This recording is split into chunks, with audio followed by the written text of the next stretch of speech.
Hi big boss lovers. ఈ వారం హౌస్లో జరిగిన రచ్చ మామూలుగా లేదు.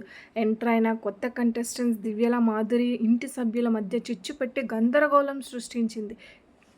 కొత్తగా ఎంటర్ అయిన మాధురి అడుగు పెట్టగానే రూల్స్ బ్రేక్ చేసింది. సొంత రూల్స్ పెట్టి సభ్యులందరినీ టెన్షన్ పెడుతుంది. ఆమె ఉద్దేశం ఏంటి? గేమ్లో తన పట్టు సాధించాలనుకునేదా కేవలం అటెన్షన్ కోసమేనా? అయితే ఈ ఓవర్ యాక్షన్ అంతా చూస్తూ రీతు ఊరుకోలేదు. సడన్గా వెళ్ళి మాధురిని ప్రశ్నించింది. అక్కడ మొదలైంది అసలైన రచ్చ.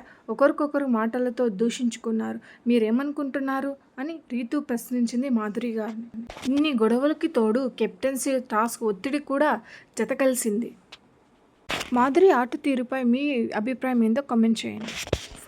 ఫైర్ స్టోన్ టాస్క్లో సభ్యులు ఎలా తలపడ్డారో చూస్తే మీరు ఆశ్చర్యపోతారు. ఈ గొడవ తర్వాత టాస్క్లో ఏం జరిగింది, ఎవరు కెప్టెన్సీ పోటీదారులు అయ్యారో వంటి మరిన్ని అప్డేట్స్ కోసం ప్లీజ్ ఛానల్ని సబ్స్క్రైబ్ చేసుకోండి. Thank you.